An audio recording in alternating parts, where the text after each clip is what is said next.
Hello everyone, I'm Dr. Ashish Reddy, consultant microsurgical oncologist, Androplus Hospitals, Begumpet, Hyderabad. ఈ రోజు మనం night falls గురించి discuss చేస్తున్నాము. Night falls అంటే ఎవరిలో అయినా రాత్రి పడుకున్నప్పుడు మీ స్పర్మ్ కారిపోవడాన్ని నైట్ ఫాల్స్ కింద కన్సిడర్ చేస్తాము. సో దానికి గల కారణాలు ఏంటి, దానికి ట్రీట్మెంట్స్ ఏమున్నాయో దాని గురించి డిస్కస్ చేద్దాం. మొదటిగా దీనికి ఈ నైట్ ఫాల్స్ అనేది వెరీ కామన్ అండి. దీని గురించి భయపడాల్సిన అవసరం లేదు. ఎందుకంటే ఈ నైట్ ఫాల్స్ అనేది జనరల్లీ యంగ్ పీపుల్లోనే చూస్తుంటాము. దానికి రీజన్ ఏంటంటే వీళ్ళలో స్పర్మ్ ప్రొడక్షన్ చాలా హైగా కంటిన్యూస్గా ఉంటుంది.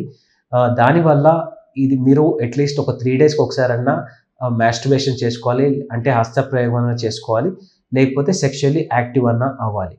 సో ఇలా కానప్పుడు లోపల స్పర్మ్ కంటిన్యూస్గా ప్రొడ్యూస్ అవుతుంది. ఒక హార్ట్ ఎలా కంటిన్యూస్గా బీటింగ్ చేస్తుందో అలానే మన టెస్టిస్ లోపల వృషణాలలో స్పర్మ్ ప్రొడక్షన్ అనేది కంటిన్యూస్ ప్రాసెస్. సో ఇలా ప్రొడ్యూస్ అయిన స్పర్మ్ బయటకు రావాలి. ఈ బయటకు రాకపోతే అది నైట్లో మీకు వచ్చే సెక్షువల్ థాట్స్ వల్ల అది బయటకు వచ్చేస్తుంది. దానివల్ల మీకు ఎటువంటి ప్రాబ్లం లేదు, దానివల్ల ఎటువంటి హెల్త్ ప్రాబ్లమ్స్ ఉండవు, దానివల్ల వీక్నెస్ రాదు, ఏం రాదు.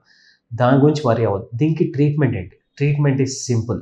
ఐదర్ మీరు సెక్షువల్లీ యాక్టివ్ అని అవ్వాలి, లేకపోతే అట్లీస్ట్ 3 డేస్కి ఒకసారి హస్తప్రయోగం చేసినప్పుడు ఈ స్పర్మ్ కంప్లీట్గా బయటకు వెళ్ళిపోయి మీకు ఈ నైట్ ఫాల్స్ అనేది కంప్లీట్గా అయిపోతుంది. ఇలా చేసినాక కూడా ఎవరికైతే కంటిన్యూస్గా ఎవ్రీడే ఇలా నైట్ ఫాల్స్ అవుతున్నాయో, లేకపోతే కంటిన్యూస్గా ఎప్పుడన్నా నార్మల్ కూర్చున్నప్పుడు కూడా స్పర్మ్ బయటకు వచ్చేస్తుందో, అలాంటి వాళ్ళకి మెడికల్ లైన్ ఆఫ్ మేనేజ్మెంట్ ఉంటుందండి. చిన్న ట్యాబ్లెట్ స్టార్ట్ చేస్తాము. ఒక నెల రోజులు ఈ ట్యాబ్లెట్ వాడితే అది కూడా కంప్లీట్గా స్టాప్ అయిపోతుంది. ఇంకేమైనా డౌట్స్ ఉంటాయి ఈ నైట్ ఫాల్స్ గురించి కానీ ఏమైనా మీకు ఇన్ఫర్మేషన్ ఎక్కువ కావాలి అంటే కింద కామెంట్స్లో చెప్పండి, లేకపోతే please come see us at Androplus Hospitals. Thank you.